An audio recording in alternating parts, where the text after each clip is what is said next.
When I saw this happen, I also saw female artists saying, some of them saying that any man who's part of the Stingy Men Association is done. It's not that they're done. It's just that they're too broke to keep up with women. I believe in what Don Jazzy is pushing because me myself, I've been a victim of spending countless amounts of cash, which has led me nowhere. The Obamas left the mark on so many different levels. Like, as you said, officially they carry themselves perfectly. Unofficially, I just loved watching videos of Obama shooting hoops. That shows the importance of really leaving a mark, regardless of what you do in life. You're listening to ShattaWale Live, the Afrobeats Podcast. Welcome, ladies and gentlemen, boys and girls, to another edition of ShattaWale Live, the official Afrobeats Podcast. My name is ShattaWale Olajide, and here we're recording from the Afro Media Studios in London. This is where we break down some of the Afro-pop culture headlines that's happened over the last 1 or 2 weeks, and we share our opinions on it. Make sure you subscribe anywhere you get your podcasts, like, share, comment, and that's on Apple, Spotify, YouTube, Soundcloud. Leave us a comment. Tell other people about your favorite podcast, so to speak. And also you can catch us every single week, Saturdays, 7:30 p.m. on Yanga TV in the UK, and on Mondays as well, 7 p.m. on Yanga Television. Now, joining me to break down this week's hot topics is none other than superstar DJ and my fellow broadcaster, of course, from the West Side family. It is DJ Rod Rats. Thank you for having me. Pleasure to be here. Listen, love the podcast. I can't wait to kick it. I appreciate it, brother. You've got so much to talk about today. For sure. For now, let's have a look at some of the headlines. Now, ShattaWale calls out BurnaBoy online. Meg Thee Stallion expresses disappointment on Twitter, and the Stingy Men Association, led by Don Jazzy, has been created, and lots more. Now, let's get into it. We're going to start in Ghana, where superstar ShattaWale took to Instagram to call out his colleague and former friend BurnaBoy. ShattaWale fired shots at BurnaBoy for allegedly not responding to his Instagram DMs and allegations that he had said something negative about BurnaBoy, leading to why he had been ignored by his former friend. Now, he said even if there was a problem, Burna could have called him to discuss it and eventually laugh over it rather than act this way. Two of the biggest superstars out of Africa, one from Nigeria, one from Ghana, Rod Rants. What are your thoughts on this bombshell that happened last week? So as you was reading that, Yes. my first thought was, if the issue is an issue, why don't people just call each other? Why do they always have to resolve to social media? Because once you take it to social media, then your fan bases get involved. It ends up exploding and growing into something that it didn't need to grow to. Absolutely. Now, in terms of him getting angry with Burna, if they are no longer friends, then Burna has he's not owed. But what about if you listen to him? It's not even a situation where it's official that they're no longer friends.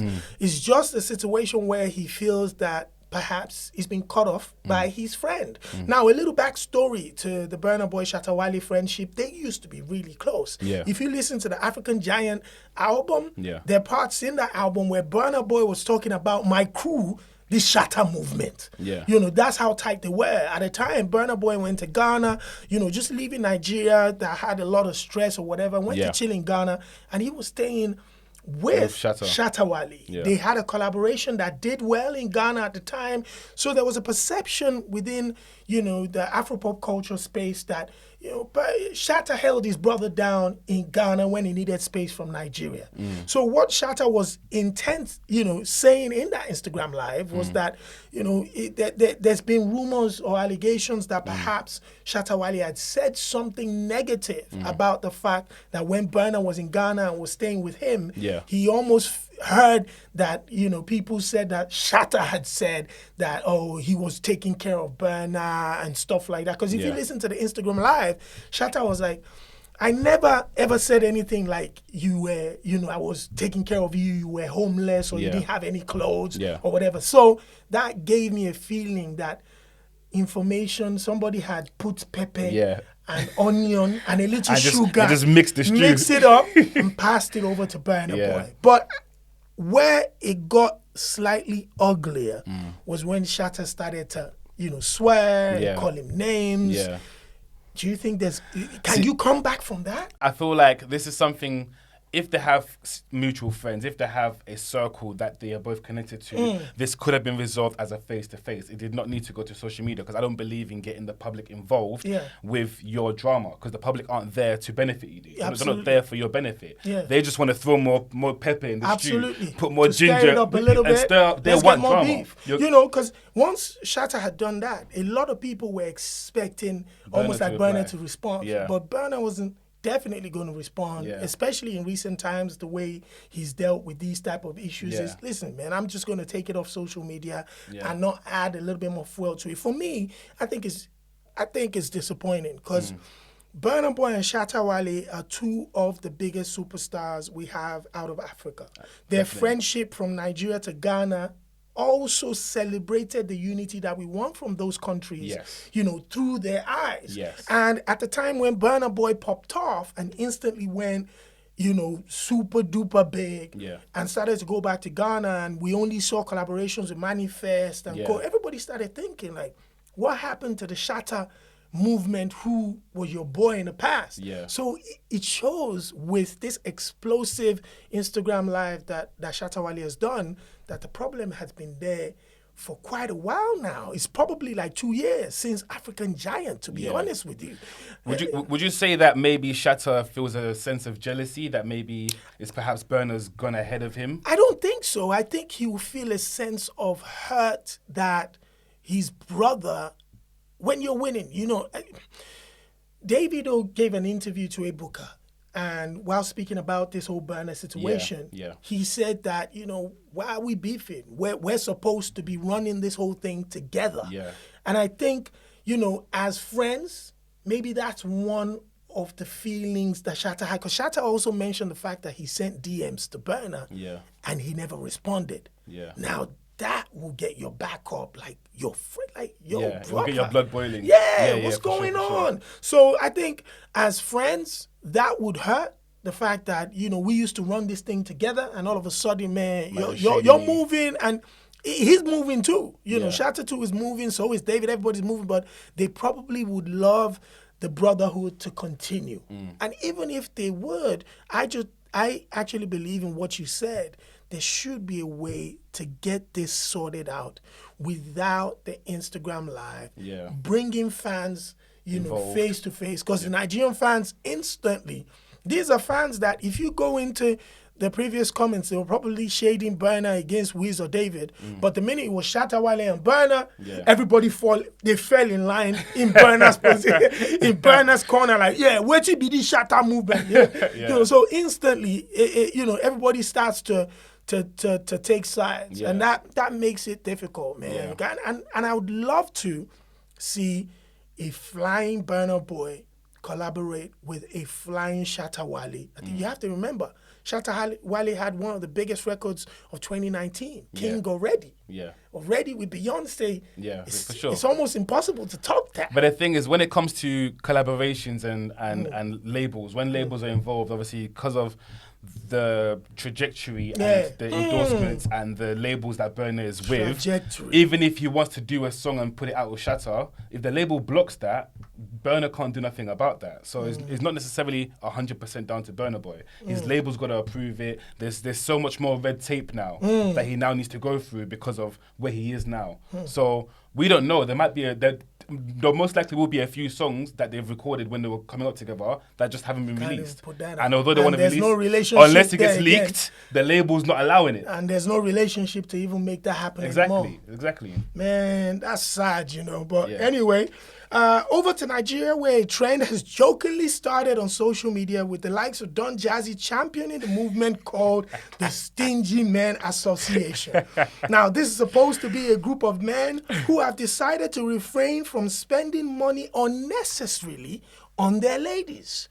Well, the ladies have also responded with a variety of associations, with one prominent one being the Closed Legs Associations, in response to the Stingy Men Association. Well, the likes of the Ghanaian superstar Sarkodie has also launched the Ghanaian chapter, representing for the Stingy Men Association as well. Now, Rod Rants, this has always been a bit of banter between African men and women, where people say African ladies might like a little bit of money. They want you guys to have money to spend on them. Yeah. But Don Jazzy and other comedians kickstarted this situation where they're saying it's Corona times. Yeah. Times are peak right now. Nobody's spending nothing Yep. on no women. What are your thoughts about this new trend and the phrase? Because it's a message that people are passing. I believe it's a message that people are subliminally passing out to the ladies. I feel like I'm going to drastically lose any potential marriage possibilities once I speak my say on this. You have to. But so when I saw this happen, I also saw female artists saying, some of them saying that any man who's part of the Stingy Men Association is done. It's not that they're done. It's just that they're too broke to keep up with women. Now the thing is, I believe in what Don Jazzy is pushing, because me myself, I've been a victim of spending countless amounts of cash, which has led me nowhere. I'm still not married. There's still no ring. Remember, don't touch the table. The producer will kill you. Yeah, I'm listening. Yeah. I'm still not married. There's still no ring, and I've spent hundreds, if not at this point thousands of pounds. So I would be a member of the Stingy Men Association because I understand the pain. It's painful when you go and pay X amount that where did it take me? But what about the fact that the ladies are saying, just like you said, that any man that proudly represents the Stingy Men Association really doesn't have enough to keep a woman in the first place? To be honest, I feel like when it comes to money and spending your money on women and dates, I have a new rule now. What's that? Unless I genuinely like you and I feel like this is going to go somewhere longer than 4 weeks, then I'll spend money for you. If I feel like it's not going to go past 4 weeks, then my wallet is staying in my But pocket. if you go on a date with her and you think it's not going to go past 4 weeks, you're still not going to spend? No, but that's why you pick smartly. So the first date, make sure it's not too expensive. Do like a Nando's thing, or that way their budget is £60 max. After the first date, you get a bit of a feel. Then you might go a bit more. The thing is, I grew up in the 90s from Nigeria at the point where, I just genuinely believe that it's a man's responsibility to take care of your woman, regardless of whether she's making more money than you. No. I've been in situations where I've been out with women that are caking it. But I just couldn't sit back and watch her pay her side of the bill. Nah. It's like, it's going to kill me. Growing up, my parents brought me up the same way. So I'm very old school. I'm very old fashioned. I'll tell you a story. When I was in secondary school, whenever I'd go on a date with a girl on a weekend, for example, I would save my money throughout the whole week so I can spend at least you have for both of us on that date. And I'm the same as well. I've been on my ex a couple of years ago. She was caked. Like she finished all levels of education up until masters with no student debt. Like, her family was caked. But I still wanted to pay for everything because I don't know. I just feel that sense of African pride. Exactly. Especially the first date. If you're not paying on the first date, then I've told people, any man that takes a lady out and when the bill comes and he's staring at the bill, looking at her face and trying to go for halves or whatever, listen, just dump him right there. Thing is, I believe in equality, so I'll pay for the first date, and then as it goes, we can maybe discuss X, Y, and Z. But I have one thing that I look out for. I'm giving out all my tips. Say. So I'll be honest. If I'm going on a first date with a female, I fully have the intention of paying for both of us. Yeah. But I do like to see that little toss. That she wants to grab the bill. Yeah. It just shows me, okay, cool. Yeah, you're not just here for a free meal. When they sit there, when they look away. And they just stared at me like, you go pay? I'll pay, just so you don't see me again. Because that movement grew fast. Yeah. Like, yo. I saw everyone doing it. Like, even people in America, artists in Cameroon. Everyone's. I was this close to even making my own. ID cards and all. So the Stingy Men Association is still rumbling on, basically. Let's put it that way. Yeah. Now, speaking about America, over to the United States of America, where the inauguration took place for the 46th president,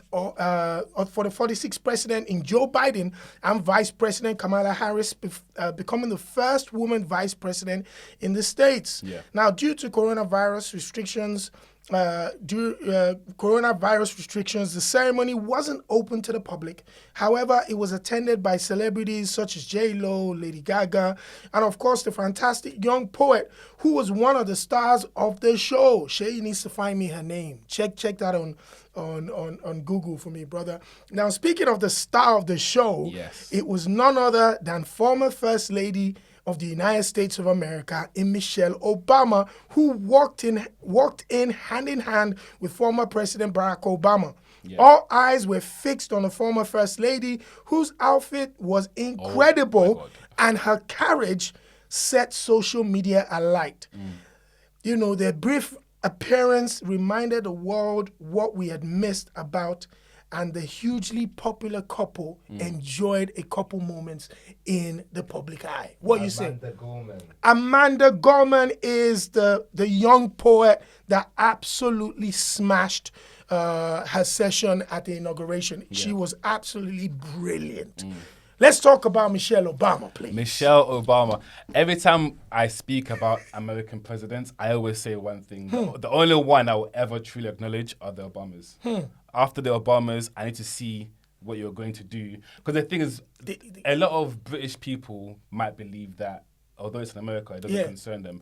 You have to think, it does concern you. Absolutely. Because whatever happens in America directly affects World us. issues. Directly affects us. Yeah. So whatever laws or bills they're passing, it will affect us. So you do need to pay attention in the American politics. Absolutely. But that being said, Michelle looked stunning. Obama looked cool as always. You see, when they were walking in, I posted a video. I said, this is how a man walks into the club. When you know you've got the hottest woman in your arms, because he had the confidence, like, I'm coming in with the hottest chick. He has this aura that just requires you to pay attention to him. It's not him that's being sworn in as presidency, But they still but stole the they're show. walking as if it's them being sworn in. I wish it was them again. It was amazing. You know, I saw videos on social media, you know, just putting the outfit that she wore. Some people put pictures of that outfit whilst it was on the runway. Yeah. And it was almost like this woman was just marketing this She was outfit. born to wear that outfit. It was crazy. And I think one of the reasons why a lot of people also initially at the beginning of the Obama's careers, when at least in 2004, when I went to the States and he was a rising senator in Chicago at the time where I went to, everybody just thought, okay, Barack Obama, an incredible speaker, very charismatic, rising star. Michelle Obama, a tough, well-educated, incredible African-American lady. Yeah. But when they came into office and the way they carry themselves with official and unofficial duty is what really made the world fall in love with this couple. Yeah. And to see them again, and instantly that feeling and the sense that we all had whilst they were in office It just came back. Yeah. In one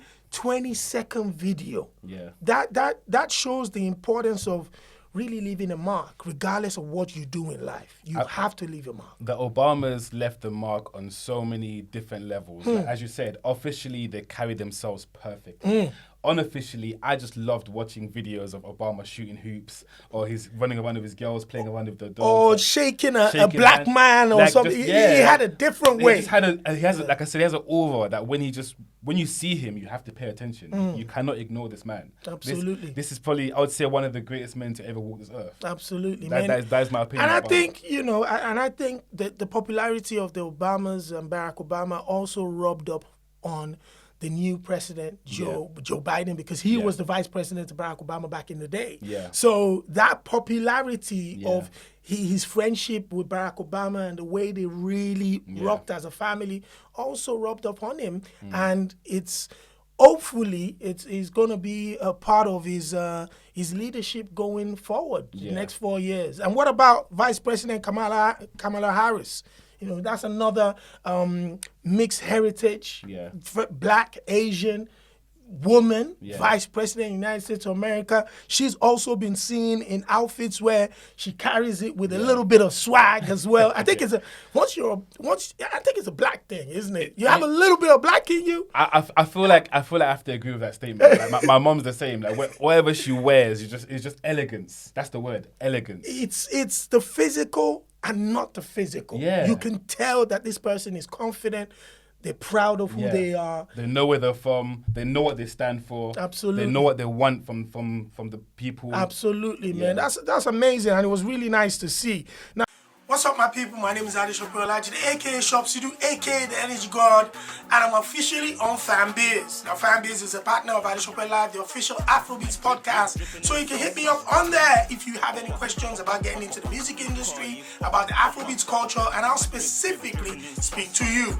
Like I said, I'm giving free advice on Fanbiz at the moment, so make sure you join Fanbiz and hit me up for more information. Now, from the United States of America, we head over to East Africa, Kenya to be exact. That's where Barack Obama is from, actually. Where popular celebrity and socialite Huda Monroe had something to say about those who hate on rich kids. Now, Huda shared her thoughts on social media saying, and I quote, "Those who hate on rich kids should blame their parents for not planning and being lazy and thinking kids are a blessing." She finishes that quote by saying, "Kids are not a blessing. They are a burden if you can't afford them." And that's the end of the quote. Yeah. Is Huda Monroe right, my brother? Yes, I Wow. I believe she's right. So I love kids. Anyone that knows me knows I love kids. Straight up, me with too. Kids. But when I see kids, the first thing in my head Are is they well kept? no, it's cash loss. It's cash loss. When I see little babies, especially with young parents, the first thing in my head is cash loss, especially twins, because I have twin sisters. So I'm the oldest of 4. Growing up, I saw how my parents had to work so much to make enough money to support me, my little brother, and on top of that, my twin sisters having to buy a double of everything because they're twins. So she worded it more violently than I would have worded it. She was like cutthroat with that. More violently, but I do agree with what she said. Children are not expensive. Children are expensive. They're not a Christmas gift. They're not something you can just have for now because they're cute and then put away. No, once you choose to have a child, that's at least minimum 18 years of you dedicating your life for that child. Bare minimum. So you have to understand that you will need a certain amount of money to upkeep that child. Absolutely. And the more children you have, the more money you need. A lot of people don't realize that, and they'll just be having kids left, right, and centre, thinking the children are a gift. Because, in Africa, we have that saying that, whatever the child's going to eat, the child brings it when it's coming from heaven. Duh. No, honestly, the thing is, I believe children are a gift, but I also believe they're expensive, and that is the honest truth. You need to be financially prepared to have children. Absolutely. Like, when I was younger, I always said I wasn't ready for children at a younger age because I knew. The responsibilities that come with exactly. You have to, and that's very good. When you're a sibling, you become a parent. Yeah, kind of. You're like a co-parent, so you know what it takes to raise kids. So I've always said I'm not ready. Now I'm at a stage where I feel like I'm mentally ready, but I'm not financially ready. Fantastic. So until I'm financially ready, there is no mini rods running about anytime soon. That's brilliant. If I can help it. No, that's brilliant. That's a fantastic way to look at that. And I think, as a young man yourself, to really be self-aware enough to make those type of decisions, I think is great to see with young black men, especially in the Western world, where a lot of young black men have been irresponsible in recent times, from secondary school to university, just putting it anywhere willy-nilly, whatever happened, no protection, all of that stuff, not caring about the consequences, and leaving a lot of young ladies to struggle with the raising a child and providing for a child, because a mother is a mother every single day of their lives. And not only that as well, if they don't step up and do the duty as a father, the mother has to do both. Exactly, and it has an effect on the child when the father's not around. That is one truth that all of these dads who don't want to be dads, you guys need to understand, when you're walking out of your child's life, it's going to have a long-term effect on your child, whether it be a boy or a girl, it's going to have a long-term effect on your child. Facts. Now, I remember when I was younger, we lived in Cameroon, and my mom told me that as a child in Cameroon, I was one of the most quiet, like simple, clean-cut, humble kids ever. My dad went to Belgium to work for 2 or 3 years. So I didn't see for 2 or 3 years. And she told me that those 2 or 3 years, my behavior just changed. Because dad wasn't Dad home. wasn't there. So I became more aggressive, more violent. You wouldn't listen. I wouldn't listen Yeah. because my dad wasn't there. But my dad's still in my life now. He just went to go and work. So imagine a If young he child, had their gone. father stepping away, the effect it has long term on that child That's growing big. up. But me personally, and the amount of dates I've been on with girls that, like when I tell them I have no kids, they're surprised. Yeah, like, because they've "Wait, been what?" when they meet a lot of young black men your Like, what? age, you already have 1 or 2 things. You got no kids? Yeah, no, I got no kids. Why is that such a... I'm shocked. I'm like, is that not normal these days? No, Am I the abnormal one? In the UK and America, young black men, they have kids quite early. Yeah. Now, going to Huda Monroe, one of the reasons why she spoke on this was the fact that a lot of people vent their frustrations towards kids who basically have parents that are rich. So they hate on rich kids. Yeah. So what are your thoughts about, people that have a little thing against, like, for example, a Davido, for instance? See, People know that David's got it. He's been got it. Yeah. And sometimes we see some of the slight comments that goes towards David Because because of that. he was born with a silver spoon. See, I've never liked the criticism that Davido receives because of his dad's money. And my thing is, if a child is born and their parents have money, is the job of that parent to provide for their child. So Absolutely. it's not the child's fault if their parents have money and they're providing. What I don't like to see is when a child does come from a rich background and they don't work hard to make their own money or do X, Y, and Z. Fantastic. Now, And Davido, Davido for is example, completely different to that. one of the hardest working people Facts. in the industry. So Facts. I don't understand why people are still giving him grief for where he came from. Same with Cuppy. DJ Cuppy is one of the hardest females in the industry. hustling. Hardest working. Human beings She in the doesn't business. sleep. I don't think she sleeps. Because she wants to prove herself I don't think as well. she sleeps, but then people give her so much stick because her dad has money. If her dad had money and she wasn't doing nothing and was just collecting, okay, cool, give her stick.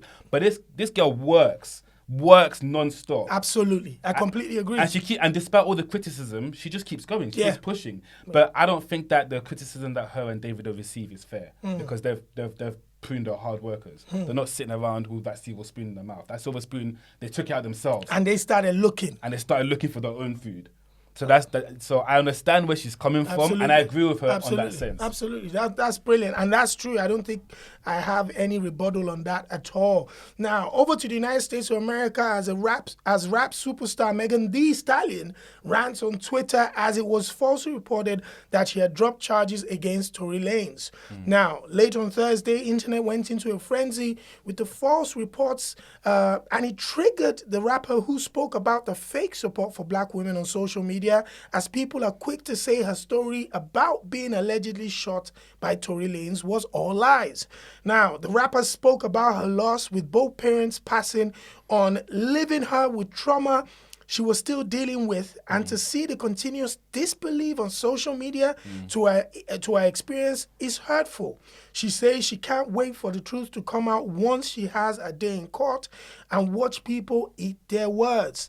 Has to be said that Tory Lanez also dropped the new visuals to his song featuring the baby on the same day as the social media story was going wild that his the court charges had been dropped. Yeah. First of all, this Tory Lanez Megan Thee Stallion story is one that it splits the room every single time. Yeah. The minute I walked into the studio, was talking about it. Shay he had his thoughts. Kola had his thoughts. You had your views. Yeah.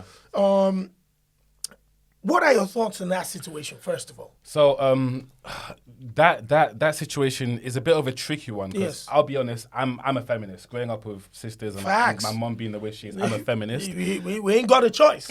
And I understand that, first of all, it's hard for women to come out and speak out against men in Black this situation. women, Black women to it's come out even worse. and speak out in this situation because 9 times out of 10, they're never heard or Absolutely they're never believed. That's the thing. So it's already hard enough for you to come out knowing that you're going to struggle for anyone to believe you. 1000%. So any who are brave enough to come out and speak out, I always automatically believe them because I know before they've come out, they've already thought to the themselves, hardship yeah, for them to even make that make the decision to come out. is hard enough. Automatically, I believe them. Now, with the Tory and Meghan situation, I didn't like how, from day one, I've not liked how Tory has handled the situation. No I've doubt. not liked how he's replied, whether it's on social his media, Instagram Live or lives, whatever, yeah. dropping videos Yeah. and putting funny captions. Yeah, I've not liked it from the day one. I thought caption it's with very that video as disrespectful. well there was a caption there that Exactly. you're gonna keep. I feel it's very disrespectful. So in regards to Megan, I just want her to have her chance to speak on what actually happened, have the court date, Yeah. have it all out, get the evidence out, because there's no way she's going to come unless she knows she's got evidence. She really knows that coming out, no one's going to really believe her unless she has that The evidence. For me, I think from day one, disclaimer, definitely I'm a big Tory Lanez fan, huge fan of his as a musician. But I have to be honest that when that story broke, that gunshots were fired, gun pellets were allegedly found in Megan Thee Stallion's feet, it shows that somebody fired a gun. Yeah, definitely. It was fired at or it hit Megan in the feet. Yeah. Those stories have to be consistent. Yeah. There were 3 or 4 people in a car. Nobody else in the car has been finger pointed as the person that fired the gun. Yeah. So there has to be an element of truth Yeah. to some state in this story. It might not be that Tory fired directly at her or something happened with a gun, but she's got gun wounds. Yeah. And she was in a car with 2 other people. Yeah. Why is it so hard for people to first of all understand her pain and to see that this woman there's something wrong? Like for me, even though I'm a Tory Lanez fan, I'm still thinking to myself, but you have to be honest to ask the simple question. There were only 3 people in a car, and she's come out with gunshot wounds in her leg. Yeah. So something harmed this woman. Second of all, like you said, I've been disgusted with how Tory Lanez has handled this situation. Yeah. Initially he was very quiet, which I thought was the best Thing way to do. Just keep quiet Yeah. until you either get to court Let your or lawyers find deal with it. mediation and deal with it. Yeah. But coming back and with social media, Instagram lives, trying to explain, and then funny captions on Instagram, and going back and forth with Megan or whatever, the lady is going through physical and mental trauma. Yeah. I feel like he's at this stage, he's trying to gain from the trauma she's going through, which I don't like it. He was winning already with the quarantine radio. Tory Lanez had become the biggest or the hottest star in the world. But he did with that recently get out of quarantine. his label. He recently got out of Yeah, his but label. when he got out was when the quarantine radio thing popped off. Yeah. So everybody felt, this guy left the label, the quarantine radio thing popped off, it's about to go big for him. And all of a sudden, 3 months down the line, with all the hype, he did the YouTube concert thing, which I was a big fan of. I watched that. We were 50,000 strong watching for 2 hours. Yeah. And all of a sudden, the Megan thing happened. And for me, it all came crumbling down. Yeah. Especially because he couldn't keep quiet as well. Yeah. See, again, also, I'm a big Tory fan as well. Yeah. I've actually supported Tory Lanez before in Surrey 2 years ago. That was When he came around tour. and he was walking on people's heads. I supported him then back then. was That was dope, crazy. man. But I've not agreed with how he's handled it, and I Yeah. feel like people are struggling to believe Meg for one simple reason, Why? which is the cold hard truth, because she's a black woman. That's the upsetting truth. Talk that Because talk. she's a black woman. Because I guarantee you, if it was a white woman, this conversation would have had If it was Kim Kardashian. the conversation would be different. The conversation will be very different. Especially if it was Tory Lanez who had fired a shot on a non-black woman. Do you think he'd be walking around to be dropping videos? No way. They'll have him in jail until his court hearing. No way. And that's the upsetting truth about it, especially in a place like America. Like over the last few months, we've seen how America has dealt with the BLM movement and how they've treated us and how the police have been reacting to us and our peaceful protests. Yeah. So that's the only one that speaks. Somebody recently said to me, if you really think about it, all the people in America who are in positions of power to make change to the country, those people were alive when slavery was legal. In those, I get it. Those people were still alive when slavery was legal. When there was segregation, when there was all of that stuff. So how can you expect those people to make laws and changes that are going to affect black people in a positive way? Damn, that's deep. Yeah, so that's why I feel like Meg's had a tough time, simply because she's a black woman in America. Damn. And then on top of America, I've never agreed with the gun law. If they change that gun law, we wouldn't have the conversation. Everybody never agreed. But I think it's gone so far now that I don't even know how they're going to be able to rectify that. Even if they change the gun law today, imagine the amount of people that still have the. I think it would cause a form of civil war. So they have to find the smoothest way to do something about it. To manage it. Gosh. But yeah, man, it's sad. It's sad. Well, speaking about you being a Cameroonian, over to Cameroon. Yes. Where a movement to ban Nigerian music is gaining traction. Yeah. Over the last couple of months, we have seen celebrities as well as musicians speak out in Cameroon at the dominance of Nigerian music in their country, seeing it as stifling the growth of Cameroonian talent and reducing the sense of pride in their culture and talent. It's been reported that Nigerian music takes up around 80% of their airwaves, and the movement is demanding a change where Cameroonian music takes up the 80% and other countries the remaining. Is this too much to ask as a Cameroonian? Rephrase your question. What do you mean? Asking for the changing of how much music is being played from other countries such as Nigeria in Cameroon. Is that too much to ask? I think the entire movement is wrong. I don't agree with the entire movement. Fantastic. Full stop. I'm against. I'm a Cameroonian, but I am wholeheartedly against this movement. Now, it initially started by a comedian called Psy International. Yeah, that went on Instagram Live. Yeah, and that went viral. He basically said to ban Nigerian music in Cameroon. He celebrated that Joe Boy's concert didn't go as well as it should have gone in Cameroon. I'm against that kind of behavior because that's not what you should be pushing. You're going to create a divide between Cameroon and Nigeria. That's xenophobic. Yeah, which doesn't need to be created. And then secondly, interestingly enough, whilst I was in Cameroon, I had a chance to interview a few artists. I dropped a video today actually with Tizzy Panchak, and a lot of them felt the same way. A lot of them were saying that they want it to be 80% Cameroon, 20% Nigerian, or ban Nigerian music. Wow. And I feel like they've all got the wrong end of the stick because they feel as though if they ban Nigerian music, there will be more success. But that's not the case. That's not the case at all because when you really look deep into the music industry, Cameroon industry, there's a lot more issues that are wrong than Nigeria. I can give you 5 reasons right now that have nothing to do with Nigeria. First one is promotion. They don't do enough to promote themselves outside of Cameroon. A lot of them focus on their YouTube promotion, so they get a lot of views, but they don't focus on DSPs, Spotify, iTunes. So me as a diaspora Cameroonian, unless I'm able to go to Cameroon on a week-to-week basis, how will I know what's going on? And me as a radio presenter, how can I promote your music if I don't know it exists? Second of all, I feel like a lot of Cameroon artists, they have this kind of, I don't even know what to call it, the sense of pride or that they're owed something.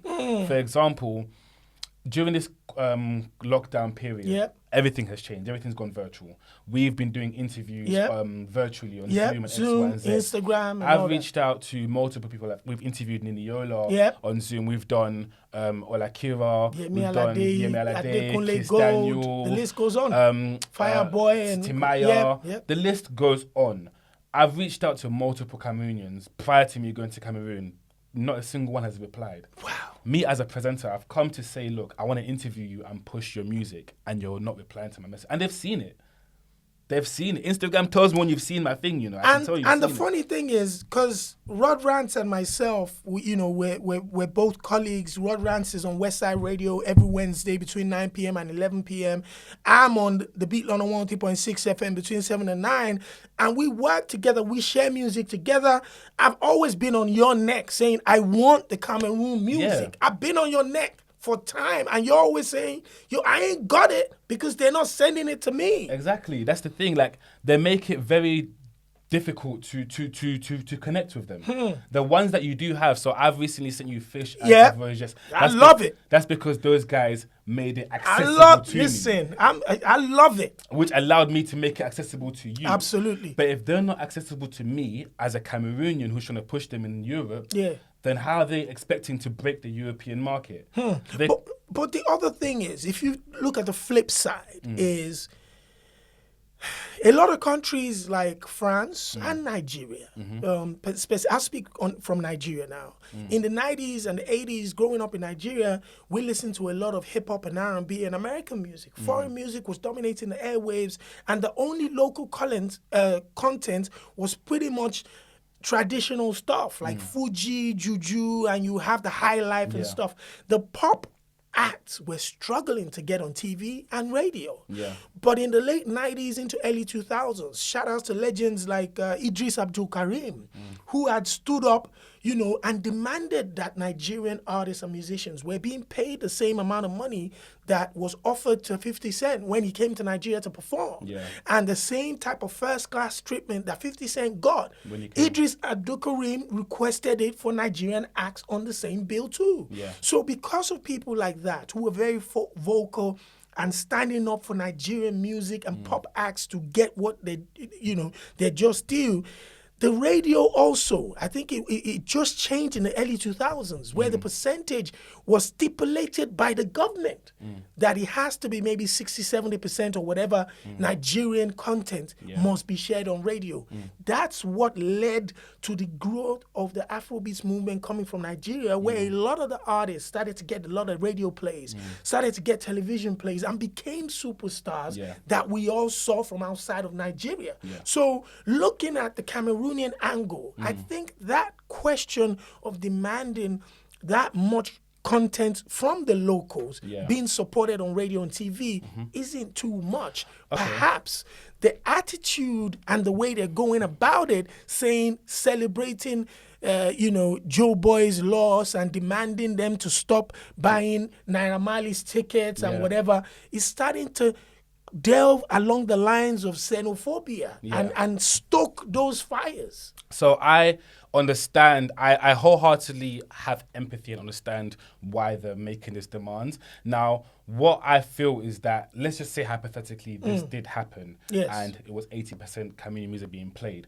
What I can see happening is they will now become big in Cameroon, but they will never leave Cameroon because they're still not doing enough to reach the diaspora. There's Cameroonians, apart from the French-speaking countries like France, there's Cameroonians in America, there's Cameroonians in Canada, Belgium, Germany, England, Finland, Sweden. How are you reaching us? If you can't reach us, you're going to be stuck in Cameroon. And another thing as well is all of this call of 80% Cameroon music. If I'm being brutally honest with you, I don't think that there's enough music to do 80% Cameroon. But the thing is, if there's not enough, maybe perhaps people are making more music because a lot more people are not being successful. I spoke about Stanley Eno, and you told me that he's part of this movement Stanley as well. Eno is championing the movement, Are you for real? I personally spoke to Stanley Eno years ago, where I told him that he should be making more Cameroonian sounding music.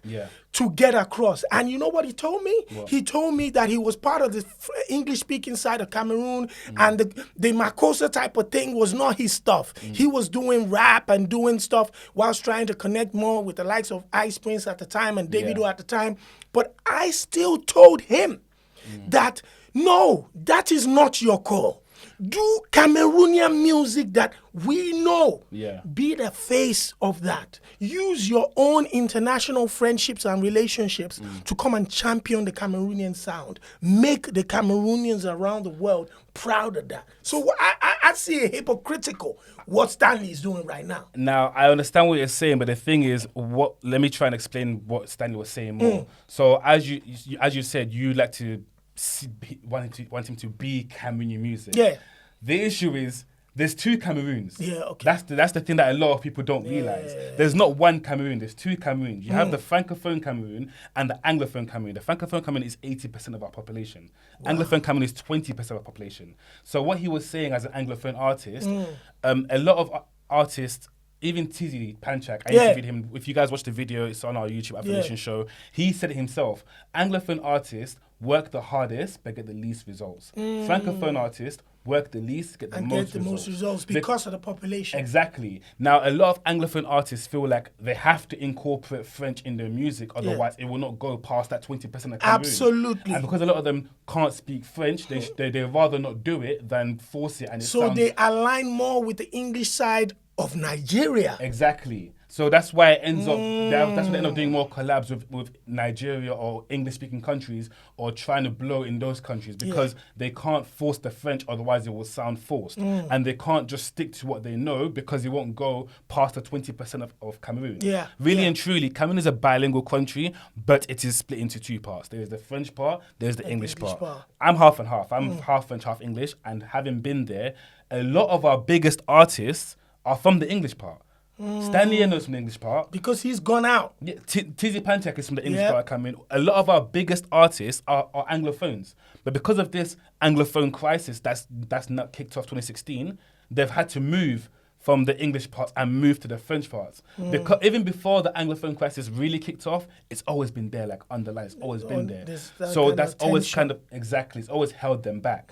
So they've always felt like they have to try and either incorporate French or kind of belong more to the French part, which is not really being true to themselves. So maybe that's why that's what Stanley was trying to say by that.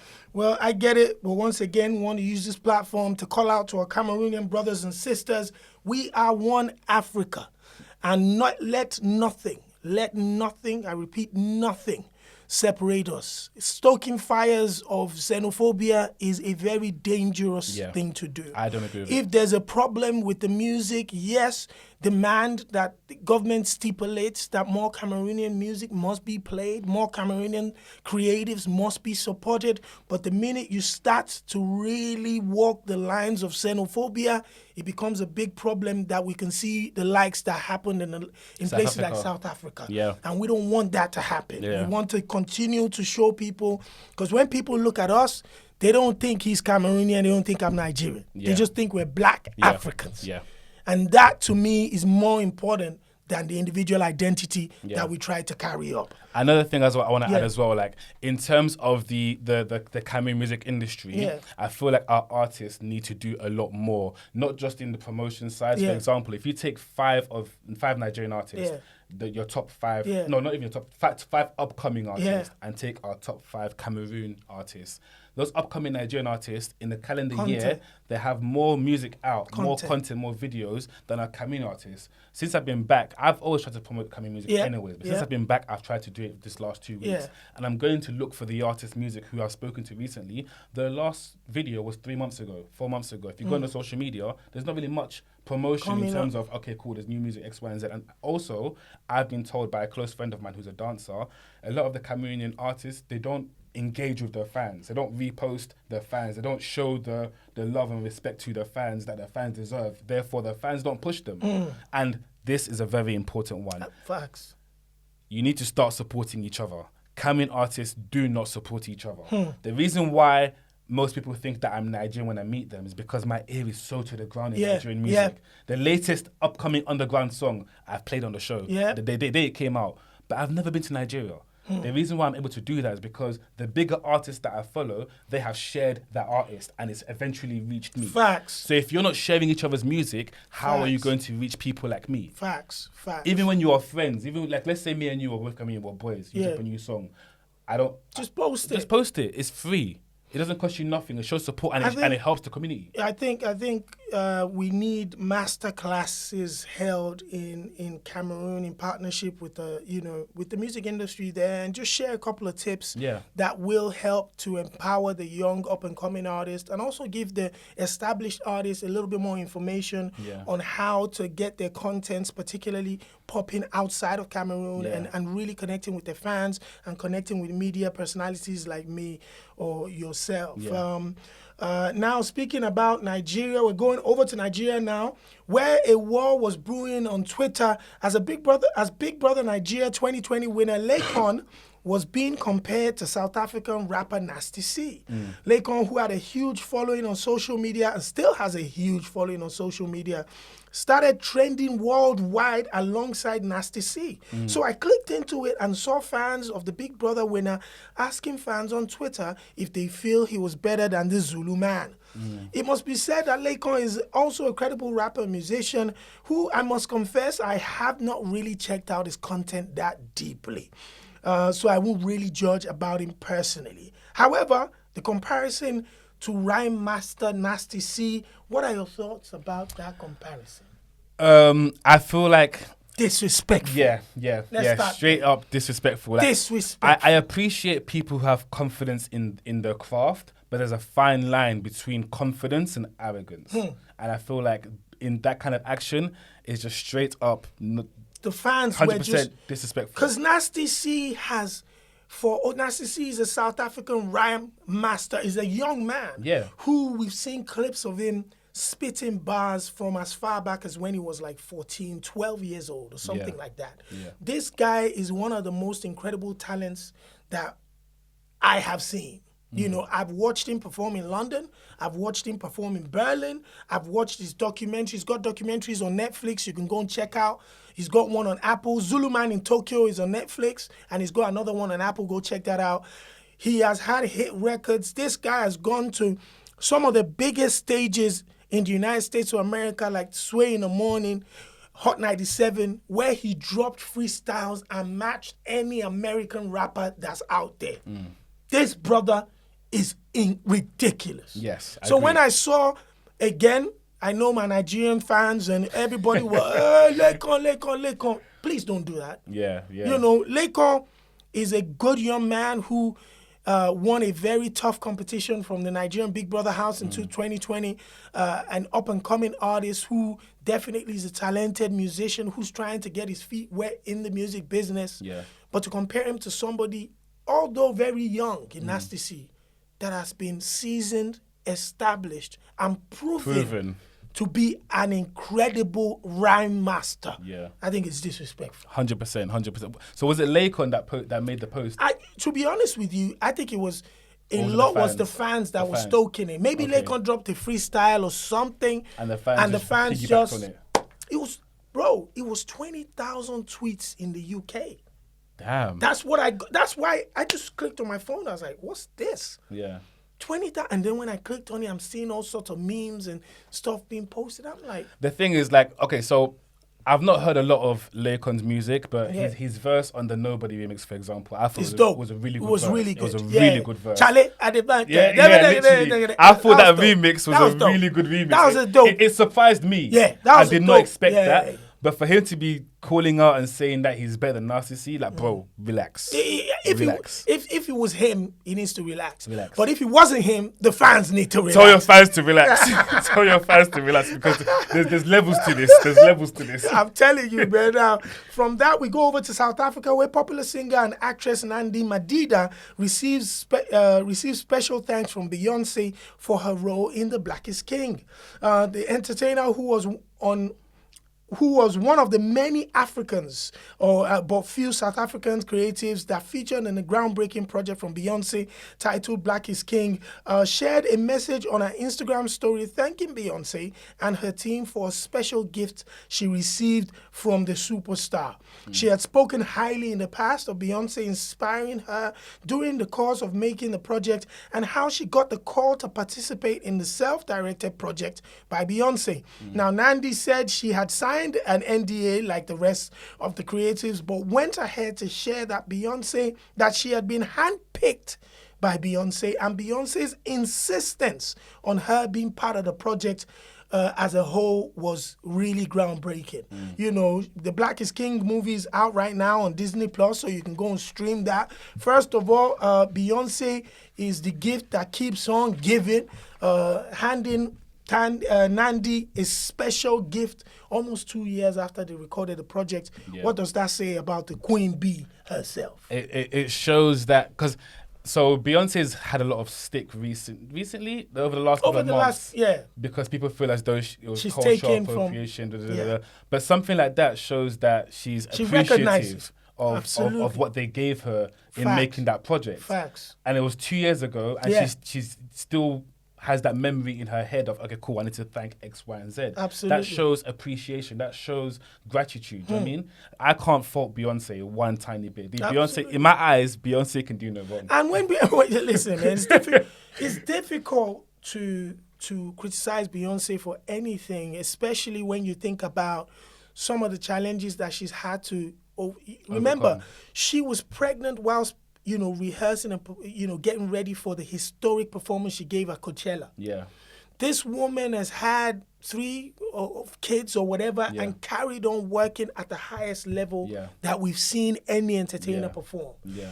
Black is King project and the Lion King project is, in my opinion, one of the most culture-shifting projects that we've seen in recent memory. Yeah. Not only did she celebrate Africanism, she collaborated with Africans. Yeah. She went across. She even got to Cameroon. Yeah, with Salatiel. yeah. Touched on South Africa, Cameroon. She did, she gave creatives an opportunity to get their leg up. And a lot of creatives' lives will never be the same because they partnered with Beyonce. So I've said it before. I'll say it again. The cultural appropriation tag, I think, is disrespectful. Same. I think it's unwarranted. It's uncalled for. And I believe that we need these type of collaborations if we want to take our culture in Afropop culture to a bigger audience. Yeah. We need people in Beyonce's position to see talents from our world, stand shoulder to shoulder with them, and let the world see the great talents we possess in Africa. When I see this kind of collaborations between Afrobeats and America, I love it. I love it. Like Beyonce's not the first. Rick Ross has done it multiple times. Rick Ross is crazy. Omarion's done it. Dope. Like many American Young Thug's done it with Davido. With Davido, Nicki Minaj, Chris Brown. Chris Brown's done it with Davido. Trey Songz, the list goes on. I love seeing those collaborations because it shows that these huge American artists that we believe in our eyes also see our artists as huge artists. And they want to tap into that fan base as well. They see what we see. That ultimately they can see the gold the same way we see the gold. Absolutely. Which is why they're coming to us. And I think another thing that we also need to find a way to really promote and tell the rest of the world is, you see, calling black people culture vultures doesn't sit well with me. Me neither. African American, Afro-Caribbean, whatever it is, Black, British, whenever they celebrate or try to tap into their Africanness, which is their heritage, by the way, just in case you didn't know, I celebrate that. Yeah. I embrace that. There was a young lady in the UK, I think her name is Mercedes something, correct me if I'm wrong, Shay. She posted that she had checked her heritage last week. Oh yeah, is it Lisa Mercedes? Yeah, Lisa. Yeah. And she, came out that she was hugely Nigerian and whatever. And some people like slamming her on social media. Saying that, wait, I thought you was Jamaican. I'm like, what's wrong with these people? For any Jamaicans watching, let me break it down to you guys now. You are from Nigeria, Cameroon, and Ghana. You're African.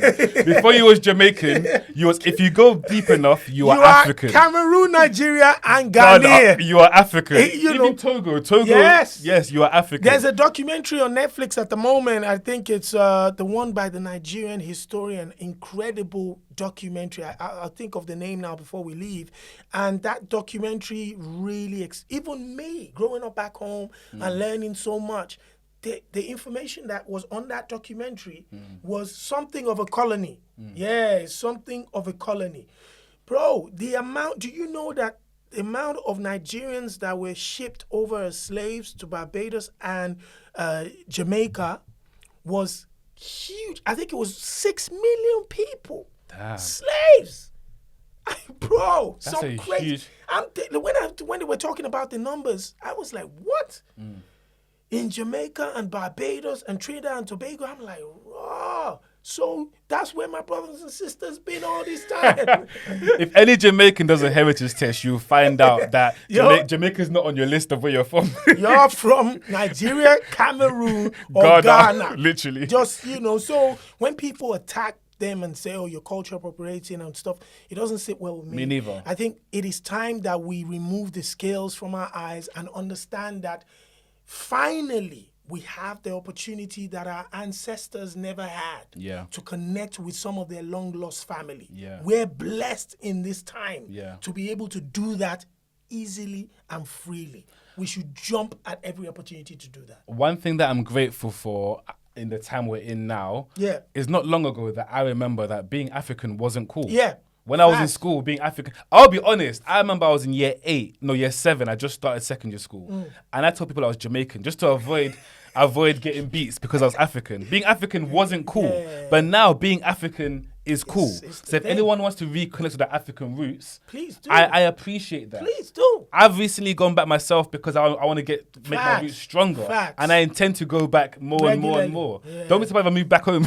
Straight up. If you're comfortable doing that, please do.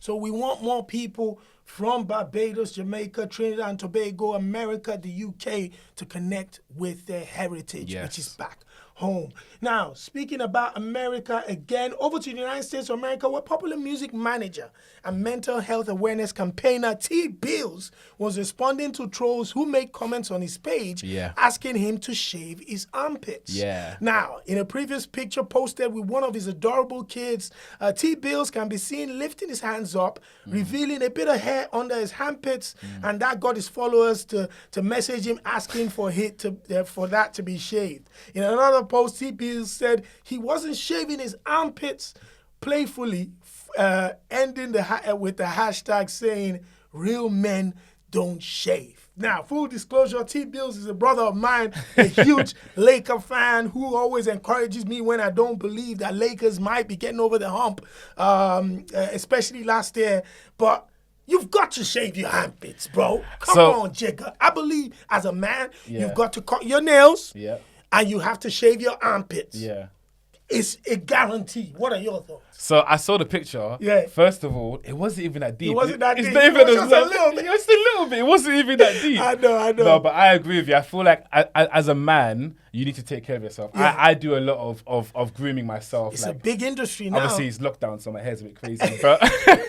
But I look after myself when I can. Obviously, I do the manscaping, the trimming, anything that I feel isn't necessarily need to be there. Facts. It goes because end of the day, when it gets down to a certain time of the evening, you know what I mean? As much as you appreciate your woman doing certain things, she'll appreciate you doing certain things. Facts. So I don't see nothing wrong with that. I agree, man. So T. Bills, hit me up, man. It's looking tough for the Lakers this year, my brother. I mean, Gillette's pretty good. I'd advise Gillette.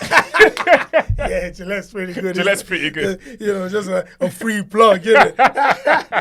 Well, over to Nigeria, where popular Nigerian celebrity and personality Alex had shared on her Instagram page that she would rather artificial insemination than having a baby with a short man. One of the reasons this topic pricked my ear was because, the fascination for tall men has been, not that I'm complaining, you know what I mean? I'm a little 6 foot 4 inches tall or whatever it is, broad shoulders, chisel shaped, you know the full hog. But there's been a fascination with tall men. Yeah. When it's with African women for a long time. A very long time. And this statement also brought back those type of issues because Alex was adamant. Bro, if I'm not dating, if I can't find myself a tall man in a perfect relationship, I'm going for artificial insemination from a tall man. I ain't marrying a short guy and I'm not going with that. What are your thoughts about that, man? So whenever I see anything to do with men's height, I always thank the Lord. I swear. Because we never had to deal with that. Oh right? my God. Whenever I read or hear anything about short men, I'm like, thank you, because guys, I'm 6'3", so I'm like, thank you. You have to deal with that. But the thing is, I feel like maybe she needs to go back to school and understand how genetics and science works, because anything can come up. Anything can happen. Although I'm 6'3", my parents are shorter than me. Yeah. And on top of that, my fact. mum's a couple of inches taller than my dad. Yeah. No one knows where my height came from. But I'm like a good 3 feet taller than everyone else. Genetics can play. Literally. You can find a perfect guy, 6 foot 10 inches, whatever. And you have the shortest kid in the world.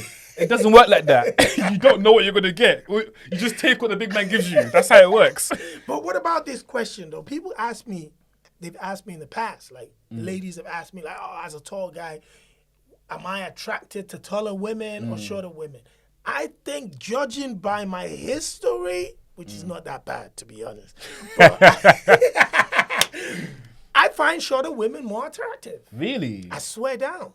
I don't know what I just there's just something when I see a tall woman like, yo, she's tall and beautiful and and everything, but can be intimidating.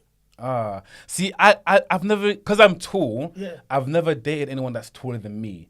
As long as you're shorter than me, I've never really had an issue with it. The only thing is, when I do date taller women, one thing I'm grateful for is I have to go down a bit less when I have to kiss them, so my back is safe. So your neck is safe. My neck is safe. Okay. But let me think of I think there's not as many tall women in the world as there is. So my history will show that I've dated mostly shorter women. But I do appreciate, I do date tall women.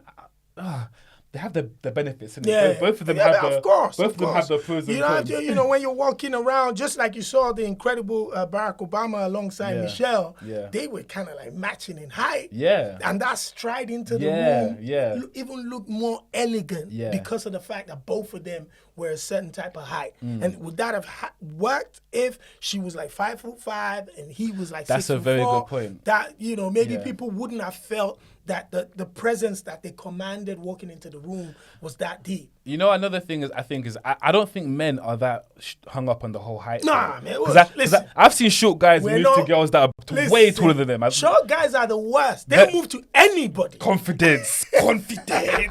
The confidence is there. Short guys will move to anybody. If she's slim, she's big, she's tall. Confidence. Listen, if that's the I love chick, it. we're going. I love it. Even if you check it, right, in a group of guys, most of the time, the leader of the group is usually a short guy.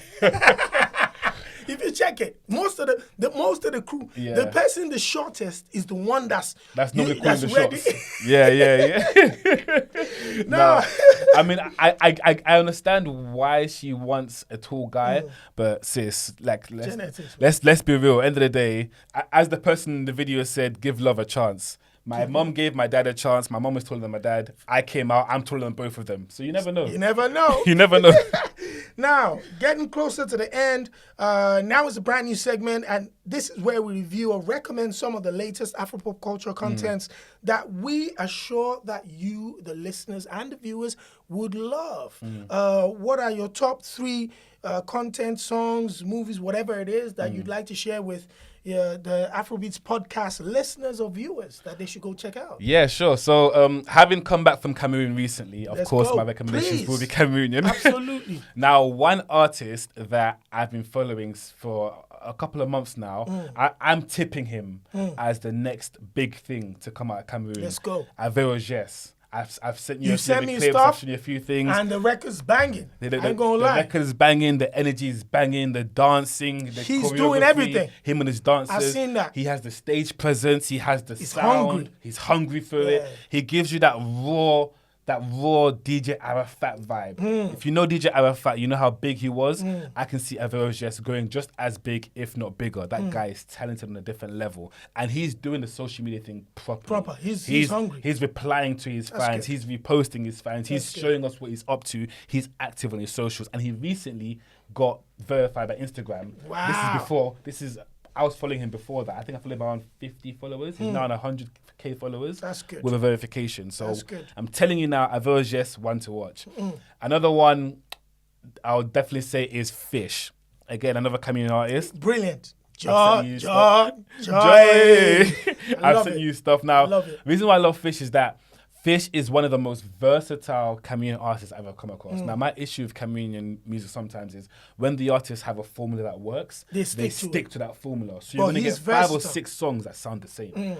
But Fish's album, I Am Cameroon, like 7 or 8 different sounds in I'm there. gonna check He's that. so I versatile. Am Cameroon. He's got slow songs, he's got fast tempo songs, mid tempo songs, and he is doing the social media thing properly. Good. His promotion is proper. He's posting fans. He's interacting with the fans. That's good. Even watching him live in Cameroon, you see the way the fans approach responding. him. You see the way they That's respond to very his good. songs. Like, he has the talent. And then I'll just throw in a cheeky little Yeah. wild card. This song, it's called Be Proud Remix by Witty Minstrel. It speaks on being proud of where you're from. Obviously, Important. with the Anglophone crisis and people having been displaced, all Yeah. the artists in there are from the Anglophone side who Yeah. have now migrated to the Francophone Francophone side, yeah. So the song just speaks about being proud of where you're from. And I posted it last week, and since then it's got a lot of traction. NWE have posted it. I'll definitely say check it out.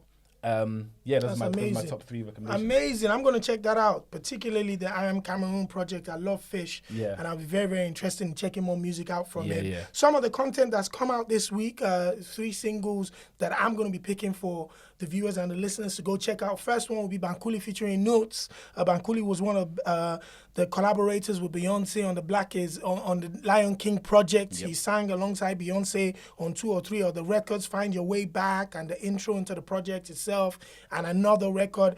And then he features Notes on this record. They've shot a video, lovely video, to put it out there. Go check that out. Second one will be the UK Afrobeats artist, Damola Davis. Has been grinding for quite some time. Yeah. Had Vacation Ship that did well. Really well. Really well. Now he has a brand new record titled Oshomo, which I listened to from the first time, and I thought, okay, this has a catchy vibe to it, and it looks like his quality of his content is slightly starting to change and improve to the next level. And that's what we want to see. And finally, has to be Kwamina MP from Ghana, having gone through one of the most heartbreaking, horrifying things ever in December, losing his dad in a car crash, which both of them were involved in. Sadly, in December, just before Christmas, he's gone on to release a 3-track project that's dedicated to his father, titled Bongo. The project came out just this past week. I think it's incredible music. You need to check it out. There's a record on there featuring Twitch Forever. It's fantastic. So Bankuli featuring Notes, Damola Davis Oshomo, and Kwamina MP Bongo. Go check that out. Incredible project.